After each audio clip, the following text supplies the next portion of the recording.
everybody, to Meet the Biz at the Performing Arts Studio West.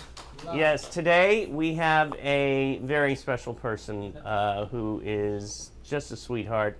Harlan Boll is with us today.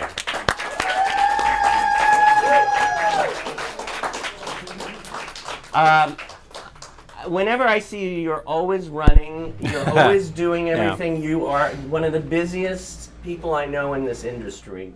When do you have time to breathe? I don't. I plan on starting very soon. Okay, that's always good. Yeah. That's always good. So, where were you born? I was born in Denver, Colorado. Thank you. And when did you move to Hollywood? When I was 18. Okay. I actually went to the Academy of Television Arts and Sciences. I'm sorry, to the Academy of Dramatic Arts. Mm-hmm. I eventually worked for the Academy of Television Arts and Sciences. But I was an usher in a theater, summer stock theater called Elitch Gardens, the oldest summer stock theater in the country. And before my very first day of work, Chris Kirkland, the producer, called me and said, we lost our driver for the star of the show. My name was Boll, last name, first one on the list. I had a car, it was better hours, better pay, so I took the gig, and I became Shelley Winter's driver. Oh. And Shelley's assistant left, and I knew the routines, so I took over. Mm-hmm. And then she gave me to Tammy Grimes, who gave me to Maureen O'Sullivan, who gave me to Gabe Kaplan, to Richard Kiley, to Rex Harrison, and a number of others. Wound up with Cloris Leachman, who decided I should work in Hollywood. Wow. So, yeah. And Cloris has Oscar and the largest amount of Emmy wins in history right now. Well, she's amazing. Oh, yeah. No, very, very, very talented. Insane, but talented. Do you? And of course, I love her in Young Frankenstein. Oh, God, yes. She took me to, we were driving after we closed a show one night. She took me to a midnight showing. We were driving down the street and saw a midnight showing of Young Frankenstein. And we snuck into the back and watched it from there. And she was telling me, okay, listen for this, you'll hear me in the background. Or you listen to this is what's happening. You know. And the people in front of us were not too thrilled that someone was talking behind them. And when they turned around and asked us to be quiet, they were in shock to see Frau Brucher behind them. Who left my grandfather's book out for me to find? Yes! So that I would? Yes! Then you and Victor were... Say it. He was my boyfriend!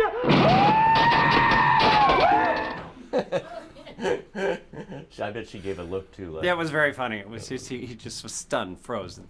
And for those of you who haven't seen the movie, that's her character in Young Frankenstein. Oh my God! If you haven't seen Young Frankenstein, see Young Frankenstein. Oh my God! So you came to Hollywood to do what? Well, I came as everyone else. Cloris thought I should be an actor. I worked a lot, theater. I only once didn't book a theater gig. Mm-hmm. My agent loved me, I told you that. Mm-hmm. TV and film kind of eluded me. I did one film and did not like the way I appeared on camera and shifted gears. I became the last of the contract assistants at Paramount Studios. They assigned me to Tom Cruise for Top Gun and a few other projects, and and I learned a lot, and I became an assistant to different artists, Valerie Harper, Lindsay Wagner, wound up with Bob and Dolores Hope, the Carsons, and then the world opened up. You can't work for Bob and Dolores Hope and the Carsons and not meet everybody. Of course. Yes. Oh my God. I mean, the legends you have worked with. Oh yeah. Yeah, people think I'm much older. I've worked with from George Burns on down, yeah. You started when you were a fetus. Yes, I was a fetus at the time. Thank you very much. Wow. So what is, I see B. Harlan Boll. What is B? My first name. Okay. Very nice. I keep that for my mother. I don't care for the name, but I keep the B for my mother. Harlan's my middle name. Okay. And it's my father's name, my grandfather's name, my great-grandfather's name. It goes back, so. I love that. I love that. And Harlan is so special. I mean, the name. I think so. And the person. Thank you. Your biggest joy? Oh. Ooh, I should have asked for these in advance. No, that's okay. That's what makes it. My biggest joy. There's too many. Probably my nieces and nephews. My brother says that I buy them for Christmas. I would buy them something they need, something they wanted, and then I would go to the toy store owner and say, I want the loudest, most obnoxious toy you've got. Just to drive my brother and his wife crazy. Of course. So, yeah. Of course.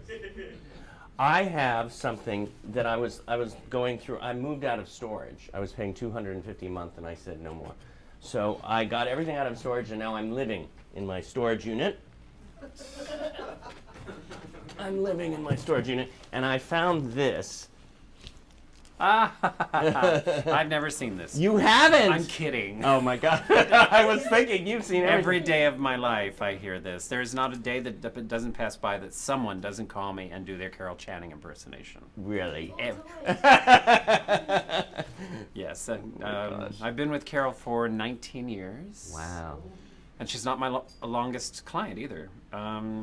She's family now. She's more than just... Right. So, yeah, she's... So many stories I couldn't possibly get into. She's still working. Right. She's 95. About a year ago, she did a show with Tommy Tune. I don't know if you know Tommy Tune. He's won 10 Tony Awards. And we did it up at the Curran Theater. I say we, like I was on stage. They were at the Curran Theater up in San Francisco, and she was brilliant. Oh. Brilliant. So there's no age has nothing to do with one's ability, and she's got issues of her own. She's had to work past. She's walked off the stage more times than I can mention. How many how many performances did she do, or how many? She did way over 5,000 of Hello Dolly. Of Hello Dolly. She promised Yul Brynner that she would stop counting at 5,000 because he did 5,000 of The King and I, and so she promised him she would not promote after 5,000.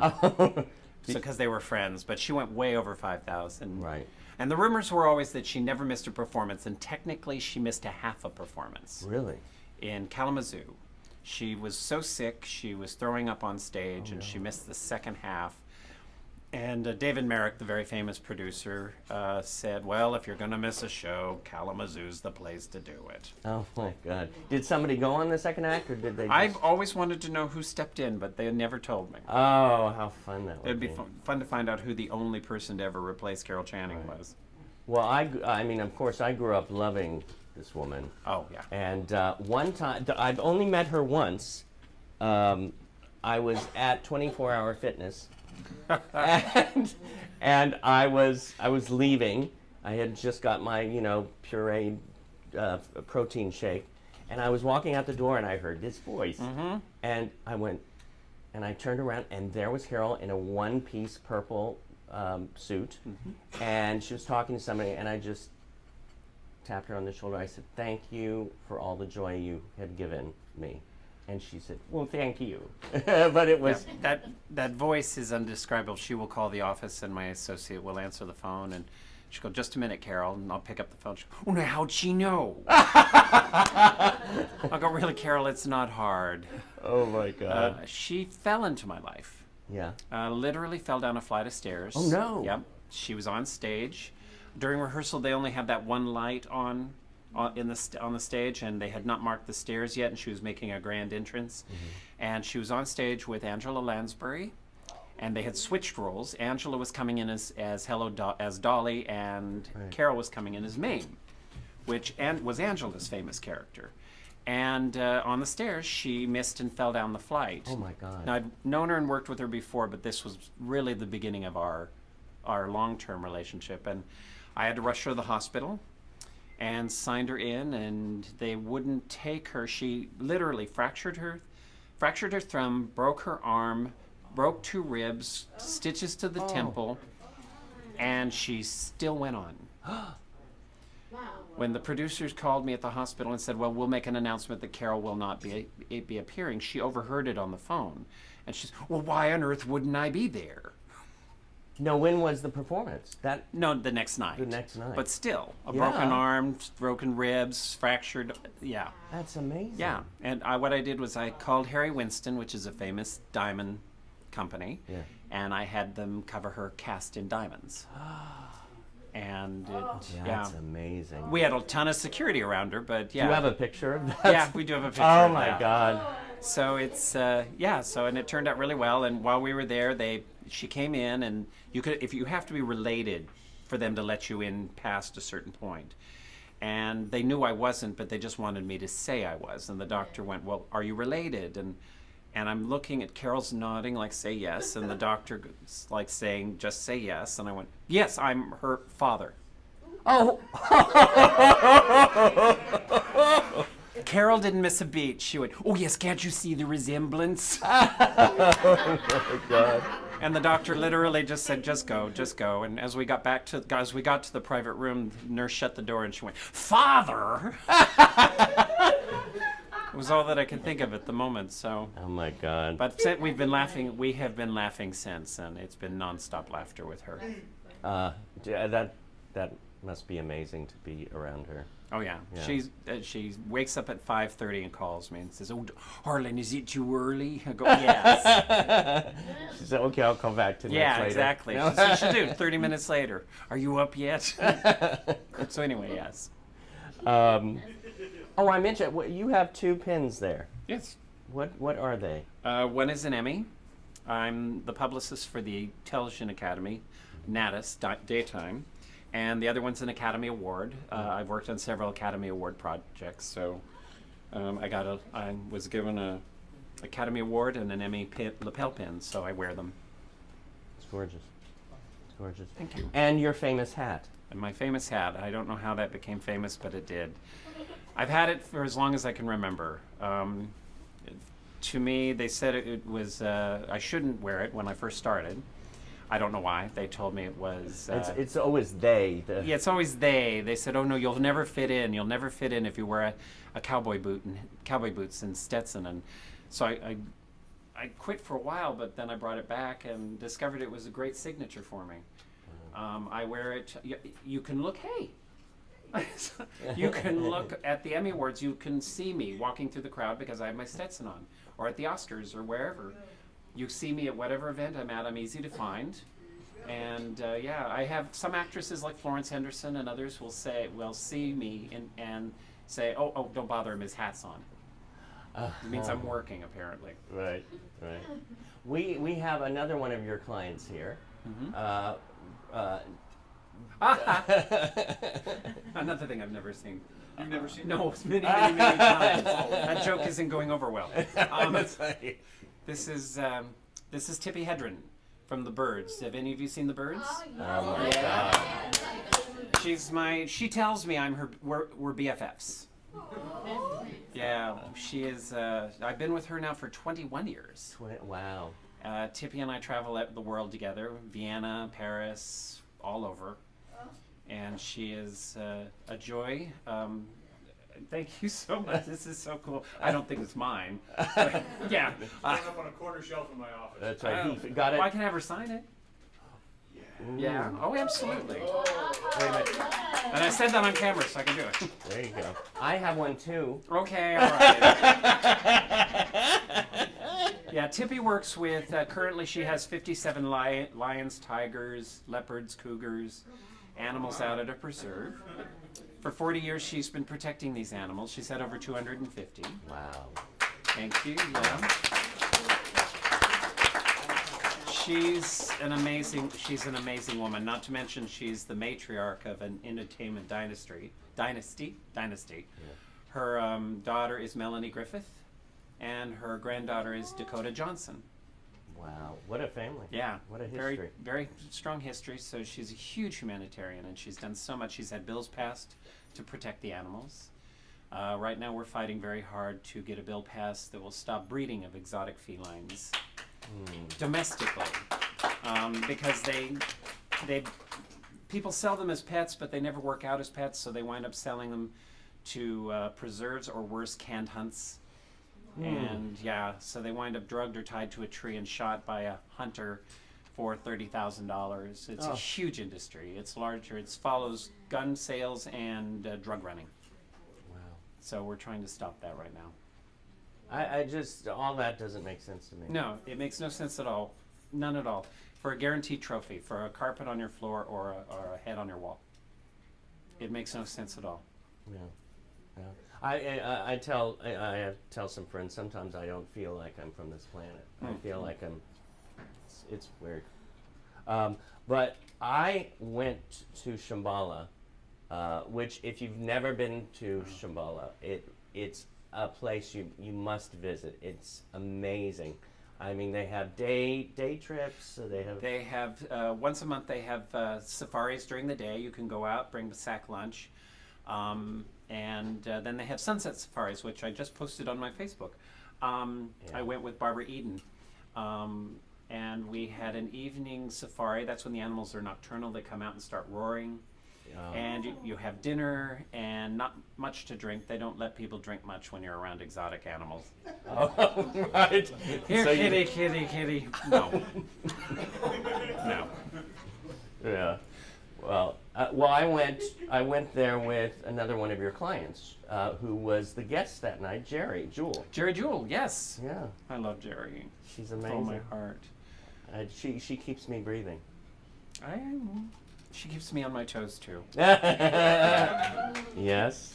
Yeah, I've had a lot of clients go out there and do Q&As and try and raise awareness and funding out there. Yeah. And she's one of the favorites because she's the only one I think they've asked back twice. Really? Yeah, because the audience really, really love. Well, she's funny and she's energetic, and it makes for a very good evening. Not that the others weren't. The others were all wonderful too, but. Well, she has this. Yeah. I mean, she is a comedian. She's an actress, and I remember that night. I think it was the first time that she really connected with Tippy, and all of a sudden it was like they were just like fast friends. Well, they both also have cages in their neck. Right. Yeah. Tippy and Jerry both have had surgery. I'm not saying anything that they haven't told everybody a million times. So Right. I'm not spelling any myths but they have cages in their neck to keep their heads. In Jerry's case, she needs it. She's had so involuntary actions so often that it's worn things down. And Tippy was on a set where the set collapsed. Over a ton of water fell on the set. Oh. So yeah, and the doctor said, I have no idea how you're keeping your head up. So she now has a cage in her neck. So they had something in common. Wow. Yeah. Yeah. Yeah. That Jerry. Yeah, and I think Jerry fell too. Which was She fell as well, which didn't help at all. No. You specialize. I'm trying to read this under Tippy. You specialize in I can't say that. How do you say Literary. That? Thank you. That's one of the where you always have one of those words that just don't come out. Personality, theatrical, nonprofit. So you do it all. I do pretty much it all. Yeah. There's been very little I haven't done. Films and TV shows and mostly books. I love the written word. I really do. I tend to give away the farm when I'm helping an author get the book out there because I think everyone's got a book in them. I really do. I love memoirs myself. I have 2 libraries at my house, and they're all full with books that have all been read. And one, they're all signed, and one, they're not signed. But I love working with authors. I'm an author myself. How many books have you? I've worked with 3. The first one was a complete flop. The second one was a bestseller, and the third one was a bestseller. Though technically, I was the producer of the second one. It was a series of interviews for a book called Portraits with 142 celebrities, from Jacques Cousteau to Elizabeth Taylor to Mother Teresa. I got to meet the most amazing human beings with wonderful stories to share. And then the TV. Best in Television, 50 years of Emmys. Right. I'm technically not the writer. I am the ghost-ish writer. It was my idea for the book, but they gave it to Maury Gelman and Gene Ackes, who had been with the Academy for many, many years. And then Merrill Marshall, the then president of the Academy, came to me about 19 weeks out and said, we're short. We don't have any interviews. We have all, the facts are all there. Right. And the history is all there and great photos, but we don't have any interviews. So they asked me to get 50 Emmy winners to do interviews in 19 weeks. I wound up with 65. And I told them they couldn't cut anybody. Anyone I asked was in if they did it. And they did it. So on page 6, I'm credited with the 65 interviews, with the securing the 65 interviews. And I got Betty White to write the intro and Bob Newhart to write the foreword. Oh, wow. So I consider it my book.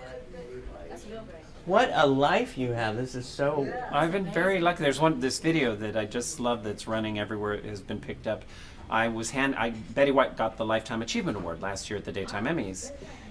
And yeah, when you come off stage, you're presented with something on stage that's actually for television viewing. You know, it's the presenter's Emmy, because as you walk off, they take it from you. And then you walk backstage and you get the one with the number on the bottom that's credit that is assigned to you. So if it's ever gone, stolen, whatever reason, they can identify it. This number belongs to. And then so there's this wonderful video running of me handing that one to Betty White. So yeah, a little piece of entertainment history. You know, and I let me put this here. I think I left it at home, but one of your other clients is I grew up watching every week. That could be a number. I know. Well, I mean, you have so many. I mean, and the people you have are the people that I grew up with and are still adore and love, and they're amazing. Is Julie Newmar. Oh yeah. I mean, the Catwoman in Batman. I was talking to her as I walked in the door. Yeah. Yeah. Yeah. She's. I hope she could come someday. Yeah, I love her. Have you asked her? I imagine she would. I imagine would? she would do this. Oh, she's so amazing. I mean, I had a crush on her. Who didn't? I know. in that pussycat outfit. Gay men had crushes on her. Oh my God. Gay men, straight men. Yeah, everyone wanted to be that statuesque, perfect-looking woman. She was with a heart of gold. She's very smart. Yeah. Brilliant woman. She and her brother are just two of the most intelligent people I've ever met in my entire life, and her son as well. Wow. So it's amazing. And she has gardens. She has a rose and a lily named after her. It's rare to have a rose named after you, and even rarer to have a lily, and she's got both. Who named it? It's always done through a certain kind of corporate. I don't want to call them breeders. What do you call them when they develop a rose or develop a? It's not a breeder. It's a horticultural whatever it is. But right. Yeah, they can submit a name, and she's had one each named after her. So and they're beautiful. I love that. Yeah. So I'm gonna have to. I have other clients with roses too, like right. Phyllis Diller had a rose, and Barbra Streisand has a rose, and right. Although Barbara's not a client, there are a number of others that have roses named after them, but she's the only one with both a lily and a rose. It makes me want to go. I think I'm gonna go on the internet and look up her lily and rose. Do they're very expensive, but yeah, do. I think so because my mom loves roses. Whenever I go past a rose garden, I all of a sudden think of my mom. So. I think I might have to splurge and get her that rose. Oh gosh. Oh, who needs a publicist? I mean, for the actors and the performers out there. Why do you need a publicist? Well, assuming you've reached a point where you've luckily got a job, you've luckily put out a book, a CD, or something, then you need to make the public aware of it. There are a lot of people who come to me, and there are publicists who will take anyone just to take the money. Sorry. I won't. If someone comes to me and they're not ready for a publicist yet, their ducks aren't in a row, or they don't have their materials, ready to go yet, or the contract isn't signed, I don't take them on until I've got something to pitch. I've got something. Your entertainment trades won't even pick up someone in a film until the film has distribution, because they won't run stories till they know their public's going to be able to see it. So there's no point in hiring a publicist until that point. Now, there is the companies will hire a publicist, like I'm working on Valerie Harper's new film, which is wonderful if you get a chance to see it. It's called... Is it out now? It's hitting festivals now. Oh, great. It's called My Mom and the Girl. It'll be at the LA Festival here. Yes. But in that case, we do start a little early because we want the festivals to pick up on it, and we want the entertainment industry. The focus is strictly on entertainment press. Yeah. We don't do consumer yet. It's too early. But for entertainment press to make sure that Hollywood Reporter, Variety, all of those are mentioning the film and that it's coming up. And mostly for voting purposes, we do want this to receive an Academy nomination for short. Right. So, you have to start that ball rolling early. With books, you have to start Technically, your publisher should start 6 months earlier. I always come on around 4 or 3 months, so that the long lead magazines, some magazines can't, they pre-write their magazines, so they're 4 months ahead. They will work backwards. They'll start with the advertising and move themselves up through the stories, and one of the last things done is the cover, because the cover has to be the most breaking news. So they will literally work their way from the back of the magazine forward, but they have to have it done 4 months out. I used to work for Playboy. Wow. So How long did you work for Playboy? I worked for Hef and Playboy for 7 years. Oh, wow. Yeah. That was, I remember my first Playboy, I asked my mom, can you buy me that Playboy? And the reason was Barbara Streisand was on the cover. Oh, okay. Okay. And then she got me a subscription to it, which was It was a waste. But hey, No, for the good Quaker boy who was working with Hef. It was very funny. I was working with a man named Dick Clark at the time. oh Dick, yeah. Yeah. Do you all know who Dick Clark is? Wow, of course. One of the really, truly greats. And he and I were going to do KTLA morning news for whatever reason, and the car pulled up at a light, and he was closest to the mailbox, and I asked him to mail a letter for me. Right. And he got out of the car, he went over, and I saw him reach the mailbox and go, and looked over at the car and looked back at the letter, stuck it in the box, got in the car and went, "Was that to the Mother Teresa?" And I went, "Yeah, we'd become pen pals. She wrote the forward. She wrote the intro for one of my books." Oh. And we got, that night there was a party at Playboy at the mansion. Right. And Dick and his wife Carrie walked in, and Carrie later told me he walked in and saw me with all the playmates, and he went, he parties with Hef and he parties with Hef and pen pals with Mother Teresa. And he's Quaker. Oh my God. So yeah, I've had a blessed life. I know I've had a blessed life. I'm like hearing all these people, and you've known everybody. It seems like. That's a rumor, but I've known a lot. I see several of my friends on your walls here, Alan Cumming, and Right. yeah. By the way, we have one of the co-stars of that movie here, don't we?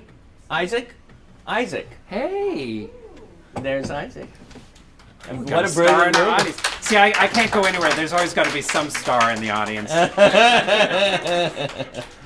Yeah, I love that film. I don't travel without a star. You're it today. There you go. Oh my gosh. When I say Emmys, what first comes to mind? A lot of work. A lot of work. It starts. I just did my walkthrough for the daytime Emmys yesterday, and that's not till April. It'll be at the Pasadena Civic. I don't think I'm giving anything away, but this next year. But yeah, we start way in advance. We're already doing the mapping out the structure and the show, and the director and producer are already working on the layout.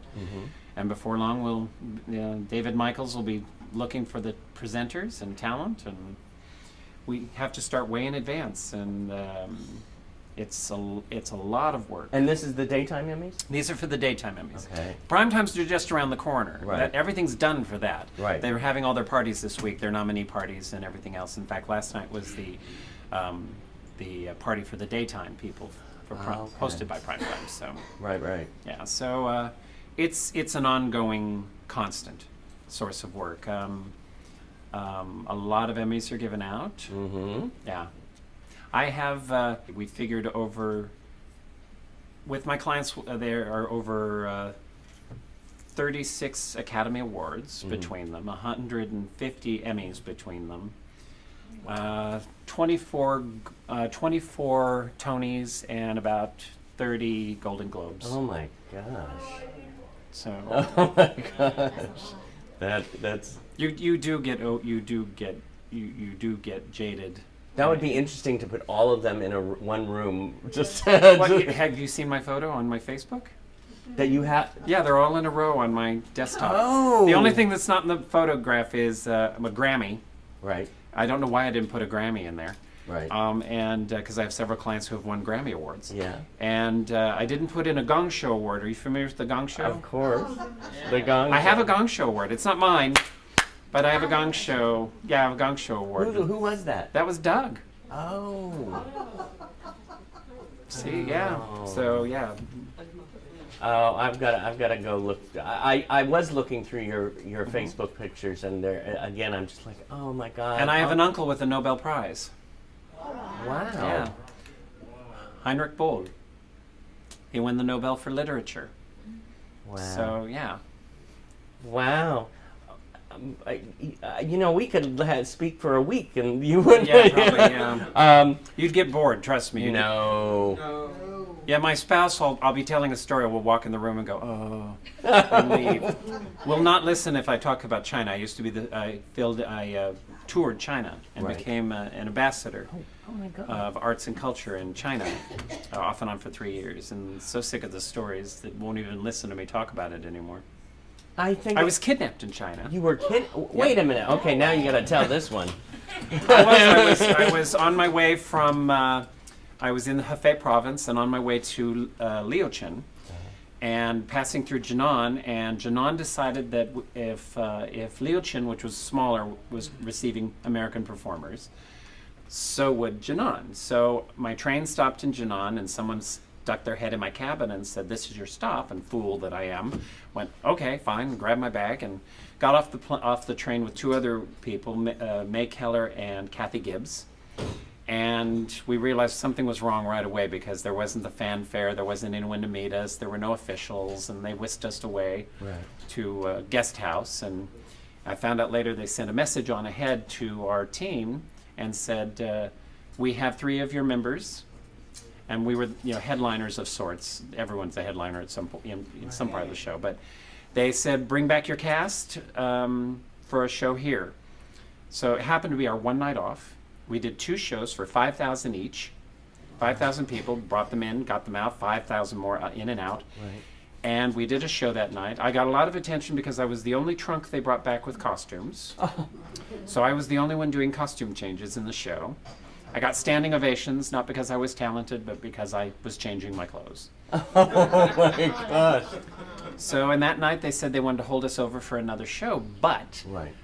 we had to perform the next night.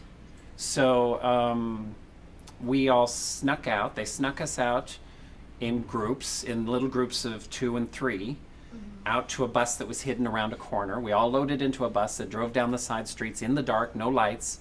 An official stopped us, climbed on board, with a flashlight, shined it at all of us on the bus, and talked to the driver. And the driver gave him a pack of cigarettes, and he got off and let us go. And I went, my entire value has been now a pack of cigarettes. And we got to the train station and realized there was no way, Stetson boots, I was going to walk through a crowd. Yeah. And we had one girl with her blonde hair down to her past her buttocks, and there was no way we were going to sneak through. So they took us down the train tracks to board the train. I was the last with the producer and director to walk down the tracks, and I was singing Edelweiss in Mandarin. Thank you for getting that. I felt like the family Von Trapp sneaking over into Switzerland from Austria. And we got on the train, got to our location, and they'd been holding a meal for us because there was supposed to be a big banquet, and that's where I was one of the honorees there. Right. And they served me, and now I didn't drink at all in my life, at all, until that point. And they served me a glass of something called ouzo, which you know is like 175 proof.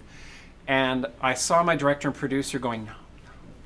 Usually they told everyone I don't drink. Yeah. But they somehow, in the hustle of everything else, they forgot. So I just saw them and I went, never mind. And I'd seen the ceremony a million times, took the glass, tapped it on the table twice, gombe to my host, because this is the tribute, and you have to down it. I still have no hair on my chest. I finished a plate of deep fried scorpion and was asleep. Oh. Yeah. The scorpion was good. It was very good. Did it taste like chicken? It tasted like peanuts. Oh. Yeah, I kept eating them, and I still have no idea who undressed me and put me to bed. Now, when's that movie coming Yeah, out? I know. Actually, there is a movie. There is a movie of the trip called By Way of the Rainbow, the Rainbow Tour. Oh, and that's... Yeah, you'd have to hunt for it. But that's what it's based on. Yeah, it's the documentary. No, it's us. Oh. We're in it. Oh. It's a documentary of the trip. Oh, well, now I have to see that. Yeah. Okay. Yeah. You'll see me singing and dancing, and Okay. my early life. Oh my gosh, I love this. Magic Castle. You're Yeah. connected to the Magic Castle. Yes, I handled the Magic Castle itself for many years. Okay. Now I handle Magic Castle Inc., which is the production company that puts on shows and movies and other things that deal with magic and illusion. Milt Larson, Right. who is the godfather of all magic today, as far as I'm at this time. He was born in a trunk, literally a magic trunk, to a magic family. And the Magic Castle is just one of the most, forgive the word, magical places to be at. It really is. Has anybody gone to the Magic Castle? Been there? Isn't it? Yes, it's amazing. It's amazing to watch I will see someone doing something this close to me and not know how and I don't want to know. I really don't want to know how they do it. But I've been there with several of my clients. Florence Henderson, we were doing something and she was they put coins on the back of her hands, and he waved his hand over it and they were gone and they were on her elbow. Oh my gosh. And you're right there. You have no idea how that happened. You know, there are times we've done shows at the White House where unfortunately I was made privy to the how it was done, and I really wish I hadn't. One of my favorite, there's a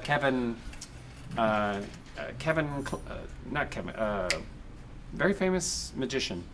He performed at the White House, and he has this wonderful, wonderful act where he saw someone in two, and I've never been able to figure out how he does it. And then I saw him putting it together and saw how it was done. It just destroyed me.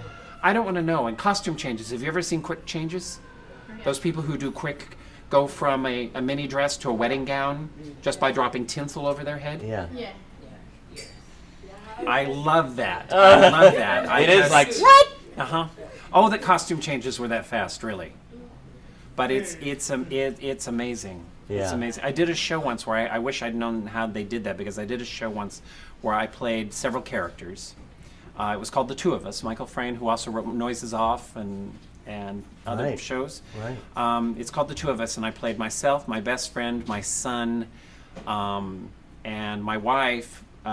Played my wife, my ex-wife, my daughter, and my ex-wife's new boyfriend. Yeah. Costume changes like this. Yeah, costume changes Talk like about this. Sybil. Yeah. So yeah, you had I went from a fat suit to Stephen, who was thin. Barney was fat. Stephen was thin.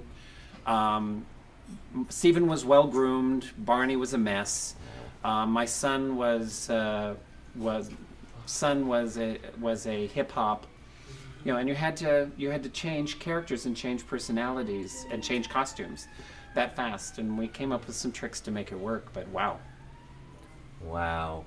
it was Variety called it too much praise cannot be lavished. You remember the reviews. Too much praise cannot be lavished on Harlan Boll. It was he called it the proverbial Chinese fire drill.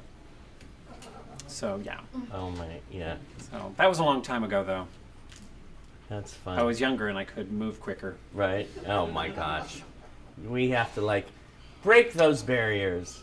I wrote down the Smithsonian.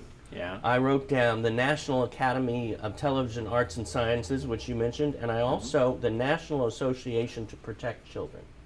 Okay. I'm an advisor to the Smithsonian. I've dealt with bringing a lot of items into the Smithsonian. Dolly's dress and Mame's dressing gown and the bugle and from Mame, and Phyllis Diller and June Lockhart, who won the very first Tony. That Tony's in the Smithsonian. A number of others, and I've done several events in Washington, D.C. at the Smithsonian and the White House. My mother and I have this ongoing joke: where the heck in the world is my son? Oh my gosh. She'll call, where are you, London? Where are you, Vienna? Where are you, Paris? Where are you, New York? And the best one is, where are you? I'm in D.C. Were you at the White House? Yeah, how'd you know? She said, you're on the news. Oh my God. By the way, tell your mother when you're having dinner at the White House. So I can join you? Yeah. Well, she said, your father and I had dinner, sat down, turned on the news, and I went, is that our son with Obama? Oh. I was like, yeah, she could really tell us. Yeah. So I work with the Smithsonian a lot. If you ever head out that way, please visit the Smithsonian. Its history is phenomenal. Yeah, it's an amazing place. The next one's the Academy. Yes, I work with the Academy, have for years. And National Association to Protect Children. My big causes are usually child and or animal related. Anything having to do with education. The National Association to Protect Children was a long time in the making. It's an advocacy group to speak out on behalf of children who because they don't vote, they often don't get the attention from Congress. And there are, and I'm trying not to go into the details. There were 30,000 reported cases of abused kids from 85 to 90 that went unchecked. And those were reported. How many didn't we know about? Sadly, children are the biggest victim in this new world of modern technology because they are abused on camera and people pay to watch it. It is a disgusting, and I could give you stats that would just terrify you. In fact, Allison Arngrim from Little House on the Prairie, she plays Nellie Olson. Yeah. She's my faux sister. She calls me her brother, I call her my sister. She calls my parents mom and dad, and she is one of the spokeswomen for that organization because she's been through a lot herself as a victim as a child, and appeared before Congress and has done lots of things, and she will go through the material sent to me and block out certain passages so I don't have to read it because I will have nightmares. Wow. She protects me as much as the others, but it's just the saddest commentary on, again, you were saying, I can't believe I'm part of the human race when you read that people do this. Yeah. And now there's new wonderful projects now where we're bringing in veterans who can't work for one reason or another or want to work, but they are being trained on computers to help the police now that we have the laws have changed.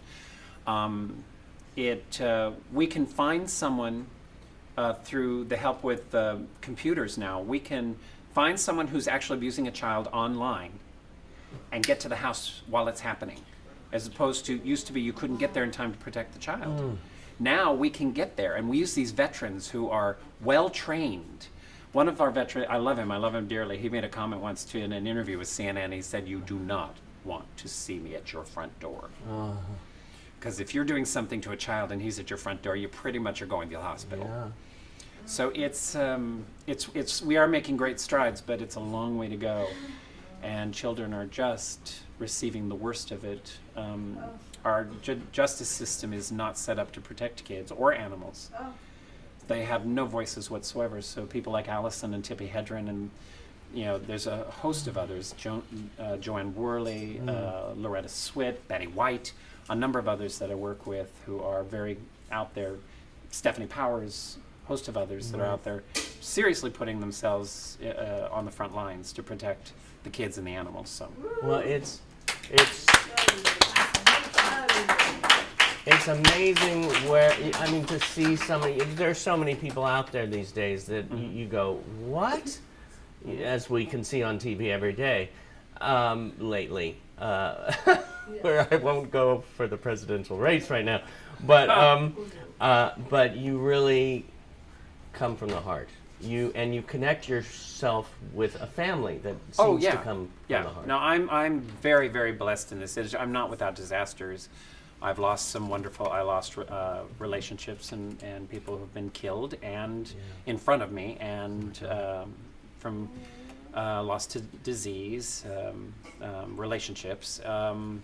But so it hasn't been all joyous. But I've been very blessed in this industry, and the industry has pretty much adopted me. They've been very, very kind to me. And I was lucky. I was raised in a family that was so supportive. I didn't realize how lucky I was growing up. I grew up in a Quaker family, and I thought, oh, they're so strict. But I was very, very lucky. They loved me dearly, and my siblings, and we all get along. And this world, coming to LA was a culture shock, bigger than going to China. I mean, coming to LA, it took me a long time to get used to this idea that not everyone talked to their mother all the time. Not everyone communicated. I had a friend of mine who told me he thought Mommy Dearest was a comedy. What's the big deal? My mother did that every day. I was like, oh, really? Oh my God. Yeah, it's amazing. My parents now, 55 years later, are still holding hands, walking around. Of course, now with her hips and his knees, they need to. Yeah. But it's still, they're still very much in love, and it never occurred to me you don't get into a relationship forever. Right. It never occurred to me that I have friends who, what's the old joke for one child star to another child star? It says, this is my new dad. The other child star says, oh, you'll love him. We had him last week. Relationships are given up so easily out here. So, there are exceptions. There's the Eileen Graff and Ben Lazzaroni and others who have been together forever. Right. So they do exist in this industry, so there is proof that they do. Yeah. They're just very hard to come by, and it take a lot of work. So. Yeah. Question. Answer. What do you want the most at this moment in your life?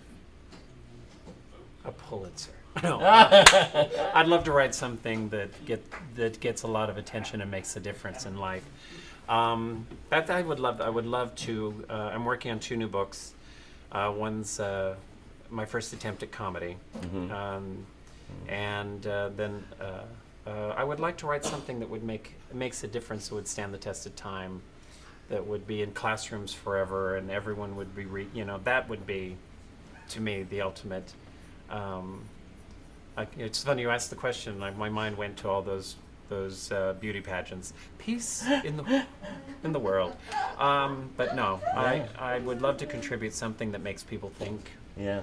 And changes the course of how we view things. That would be the ultimate thing. Well, I have to say, you being here, and not just here, but you being here is a blessing. Oh, so thank you. Thank you.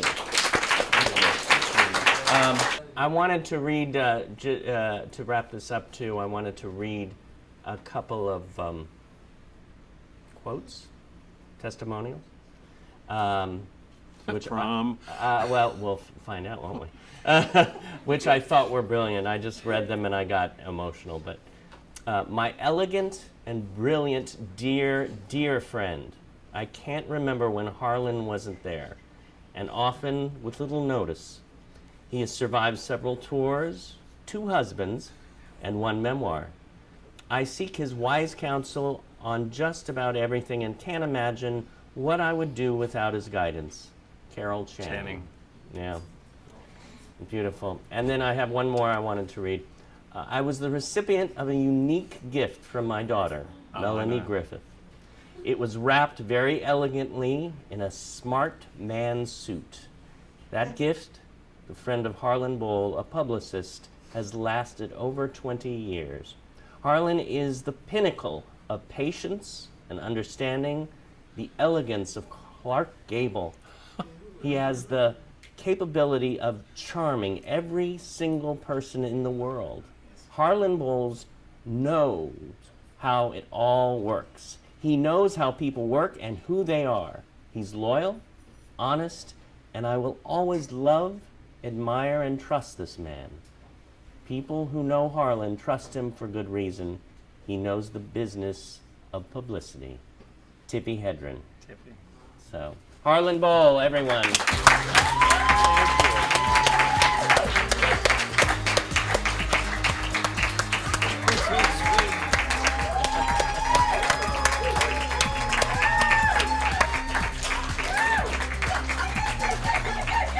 We're gonna get. I like this. No, they can keep going. Oh, okay, keep going.